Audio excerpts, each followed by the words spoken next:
Evening fam, welcome back to another episode of Uncle Mark's No Bullshit Self-Defense. I'm happy to see everyone. I hope you're having a fantastic Wednesday night, because it's like 2:15 a.m. Can't sleep. So, a very good friend of mine brought up a certain concern regarding, what if, let's say, you end up on the floor and somebody's mounted on top of you like so? What to do in that situation. Now, for this video, I will need you to use your imagination because, as you can see, I have nobody kind of with me. But I'm going to do my best to explain it as simply, as clearly as possible. And it's, like I said, it's body mechanics. You'll see what I mean.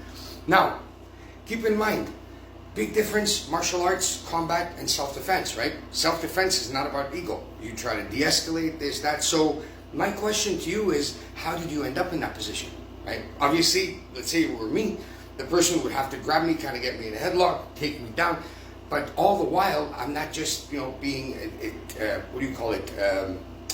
compliant victim. I'm like, fuck, sorry for the language. I'm going to be starting to go for the eyes, for the throat, primary targets. If I can't reach primary targets, I'm going to go for anything secondary in order to reach the primary, right? So I'm going to make it extremely difficult for them to take me down. Because keep in mind, once you're on the floor, person can grab your head, grab it to the floor. There's blades. There's all. Get up as fast as you can, right? And that's where the difference between like competitive grappling and street, like sorry, it's late. Crap, I have the word. Ground fighting. There you go, ground fighting. So, let's say I'm up like so, right? Like I said earlier, I can punch, I can grab your head, ram it to the floor, probably you have to act quickly. So, let's say now I'm going to switch, I'm going to become the attackee. So, let's say I'm here, right? I never want to keep my legs straight. You always keep your legs like so, because it gives you more mobility. Now, if the person is up here, super important, or if, let's say, they're pinning your arms, what you want to do is you don't want their knees to be up here, right? Because, let me back up so you can see. If their knees are up here, first of all, they're compressing my chest. Second of all, no matter what I do, they're not going to move. They're up here. So either I'm able to kind of wiggle with my elbows and kind of hold their legs with my elbows so they're further down on my hips. And let's say they have me pinned on the ground. Same thing, right? Someone has you pinned like so. Nothing to do, just chill. Because, okay, and now I'm going to play the role of the attacker again. And I apologize, it might get a bit vulgar, but you'll see what I mean. There's a point behind it. Let's say I'm pinning you down like so, right? As an aggressor, what can I do? Besides, I can't really do anything. My hands are taken. Remember the two principles? Tactile sensitivity. So, yes, they're pinning you, but you're feeling their movement, right? The other thing is closest weapon to closest target. Which brings me to my next point. That's the vulgar part, my bad. Let's say I wanted to do something. Right? I have to kind of get up and do whatever I have to do. Sorry about that.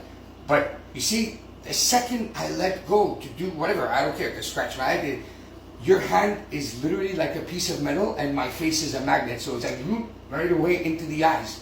At that point, what's going to happen is I'm going to do this to protect my breathing apparatus and my eyesight, right?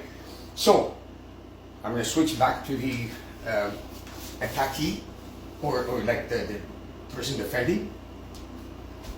So from here, basically what I'm doing is the second their hand lets go, I'm going right away for the face. That instigates a reaction. I'm going to grab them and then pin them as hard as I can against my chest. Pin their head against my chest, right? You'll see why. Now, and it's super important that you literally, for that, I'm going to use my little friend here. Hey, we got to find a name for him one day.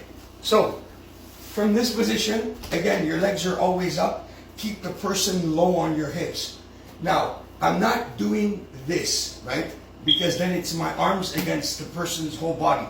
What I'm actually doing is, let's say, it's weird, but let's say, let's go. I'm going for the eyes, I'm grabbing, I'm pinning.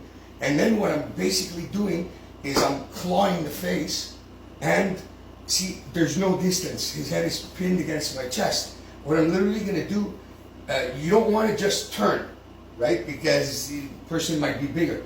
you want to give yourself a bit of momentum. So from here, what I'm going to do is what we call the buck and roll. It has to be done like simultaneously. So basically you're bucking up and then you're rolling. Let me actually roll the other side so I can show you.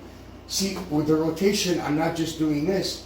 I'm like literally grabbing the person, raking into their face, tapping out. Sorry, tap like, scratching this, that. And then I'm literally cranking their neck. So I'm bucking my hips and then cranking their neck. So pretty much what's happening is they have no choice but to turn, because it's my whole body against your little neck muscles. Either you go with it or it's not going to end well. So that's what I meant by body mechanics. You pin the person against you, no distance at all. You're clawing into their face.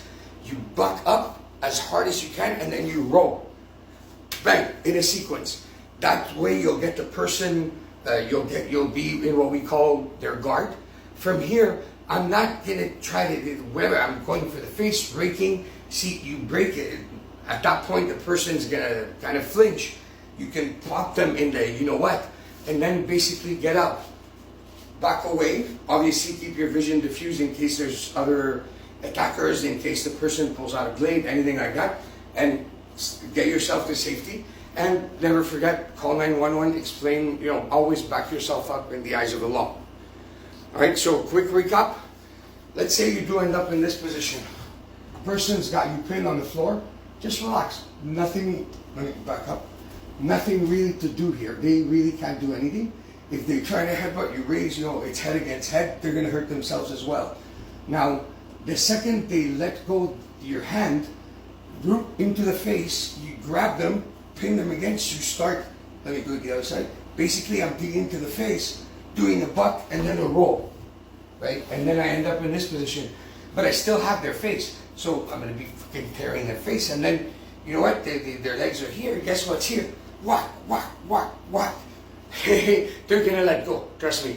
It's street fight. It's like self-defense. It's not like the whole, there is no honor in that. There is survive, right? So once that happens, you create distance, and then you get the fuck out of there.